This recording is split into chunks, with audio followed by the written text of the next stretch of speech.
And what do they call it? FOMO, fear of missing out, right? Yes. FOMO. Are Steelers fans caught in that just a little bit? Are you feeling left out of this quarterback derby, this quarterback party, this quarterback tilt-a-whirl, and everything that's spinning and spinning with quarterbacks in the middle of it or riding on it, so to speak?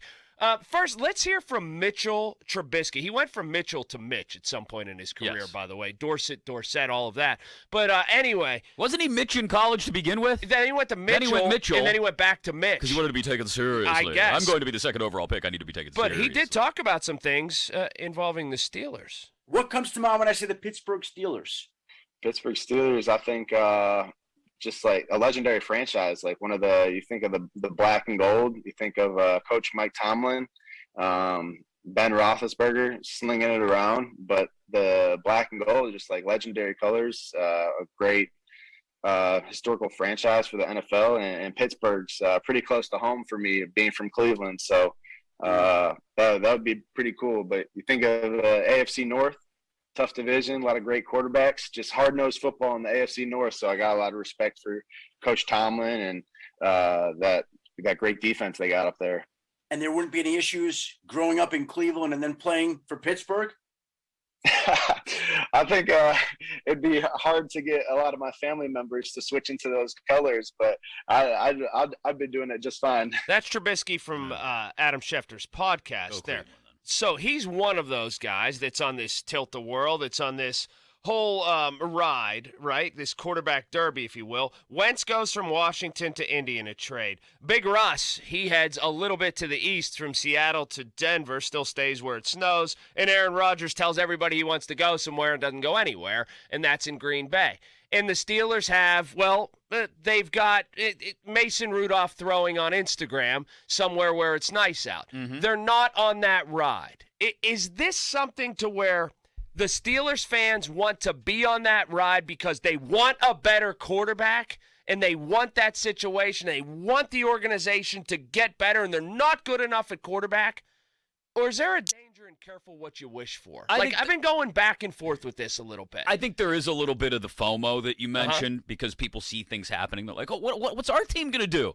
I think part of that is born and bred, though, of people having a much lower opinion of Mason Rudolph than the Pittsburgh Steelers do. And this has been setting up this way since the day they drafted him. It was going to start there and it was going to come back there. It was going to be that when Ben Roethlisberger hung it up, Mason Rudolph gets a crack at the job. They're going to do that because they feel like they haven't seen enough from him. They want to see if he can take a hold of this job and make it his. They want to see the offense with Mason Rudolph. You may not like that. You may think he's the worst thing to ever pick up a football. The Pittsburgh Steelers don't.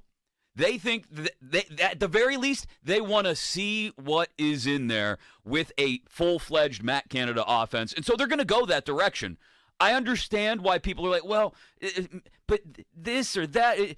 Some of these options, Rodgers and Wilson in particular, were not realistic. Mm-hmm. Wentz, no thank you. Trubisky, no thank you. Both, there's going to be overpayments in one way or another for each. There are other people with their fingers clinging to that tilt-a-whirl as it's spinning around, like Mariota. Jimmy G, please. Jimmy G has said just in the past 24 hours that he will waive his no-trade clause to a couple teams, and the Pittsburgh Steelers being one of those. Didn't he just have his leg cut open? Right. I mean, so there's an issue with all of these guys if you're not getting them at like a bargain basement rate to be competition for the quarterbacks you already have here and that you may or may not draft. That's what it's as simple as that. This Pittsburgh Steelers, given the fact that this is the way they set the dominoes up to fall a few years ago when they drafted Mason Rudolph, are not going to go out and spend $10 or $12 million on a veteran quarterback. And Art the Two is just pushing his index finger forward and hitting that first domino. They're not going to trade first-round draft picks for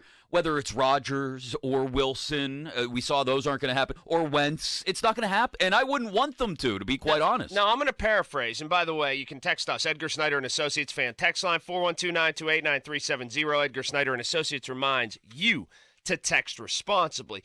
I thought Joe said something really great. Joe Starkey, that is, yesterday. He and Ron were going back and forth a little bit, and I was actually stuck inside the Fort Pitt Tunnel because of that flash snow that was supposed to be rain, and there was a wreck on the Fort Pitt Bridge, which was weird. So I'm stuck in the tunnel, and hopefully it's not going out, and for some reason it stayed on. Like the signal stayed. It was great.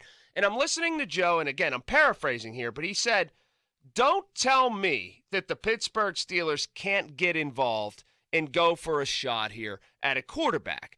Denver, he said there are some people that don't like it and maybe they gave away too much, whatever, but they swung and they swung hard. What I don't want, and again, I'm paraphrasing Joe here, I don't want to be 5 years down this road and still looking for and talking to you, Ron, about are they ever going to find Ben's replacement? And I thought that's a very fair counter argument to all of this. Mm-hmm. But then I thought about it would have to be the right person in place. Like, who do you have in mind? Like, I err on the side of Joe, and I side with Joe on this, that I wish they would do something. But then I look at it and I go, I don't know who that guy is. I can't give you the name that fits the. Everybody wants to have a quarterback. I get it. I want the Steelers to have a surefire Hall of Famer at quarterback. But I don't want to give away 3 players that are starters, 4 draft picks, like, what just happened with Denver and Seattle. And I also don't want to give away a mid-range, good, decent draft picks for Carson Wentz, who I don't know is going to be good. And I want to know that it's a franchise quarterback. Do you know what I mean? Like, maybe that's spoiled of me because we had a franchise Hall of Fame quarterback for nearly 2 decades, even if the last year plus of his tenure didn't look like one. Maybe I'm spoiled, but the Pittsburgh Steelers, I don't want them to go out and grab a quarterback just because everyone feels like they have to grab a quarterback in this offseason of not a bunch of great quarterbacks being available. You can't dive into this thing just because everybody else is diving into this thing. There are going to be teams, because what did we say the expectation is now for the Broncos, right? It's got to be a Super Bowl. They've got to win a Super Bowl in the next few years. Right. That's the only way the Russell Wilson deal pays off.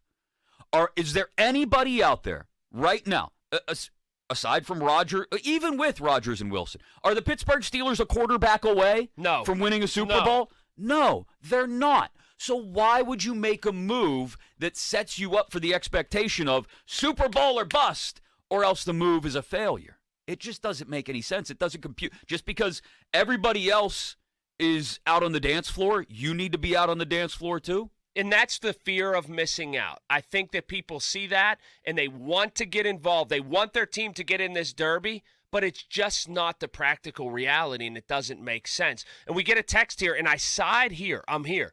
Give me a down year if that's what it has to be with Mason, and draft the other holes on the team for a chance to take Bryce Young or C.J. Stroud or Levis or any of the guys in the next class, yes, that is very, very deep. There are 6 guys that could be first-round draft picks next year. And, again, I think this team sets up to being around a 500 team. If that happens, or a little less than that, they might have their shot, even just giving up a pick or 2 to move up 5 spots. Look, they're doing it probably 2 years later than they should have, but they're playing out the plan that they put in place the day they drafted Mason Rudolph. Right. Would it have been ideal, or a year late, I guess, would it have been more ideal to go into last year's draft knowing, hey, we're going to draft somebody and we'll give Rudolph the year to figure things out, that guy will redshirt, and then we'll know what our plan is going forward? Sure, that would have been great. So if we arrived at the Steelers aren't missing out on this ride, the bus went by and they didn't get on, and that's not necessarily a bad thing. And that's okay. Right. They're going to wait for the next bus, and I'm all right with that. Yeah, because you get that. Like, it feels like it's fractured and there are 2 factions in this town. And that's okay. That's what talk radio's about, and that's what sports fandom's about. But unless you are that quarterback away, it doesn't make sense to be in this derby right now. Like Washington.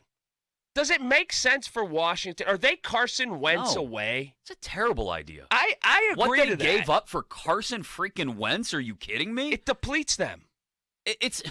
I can't even come up with a proper analogy. It's sitting at the blackjack table and getting a 2 and a 3 and be like, hey. Now, you can make a low ball offer and see if somebody will jump at it. Sure. Right? Like, you can say, oh, okay, Mitchell Trubisky, here is this offer that is low ball, and see if you'll go Mitch, for here's it. 1 year for $5 million. Correct. Now, he's going to get more somewhere else because, again, it's a quarterback-thirsty league. The Colts or whoever, list a team that might be in the market for a quarterback. The Saints, the Panthers. Right. They might say, well, no, we kind of like this guy. Or all we'll of this give him more. movement may have skewed the draft board. That's another thing, too. That's the thing. I am really curious to see now. Okay, Indy may be looking for a quarterback, but they don't have a first-round pick, I don't believe.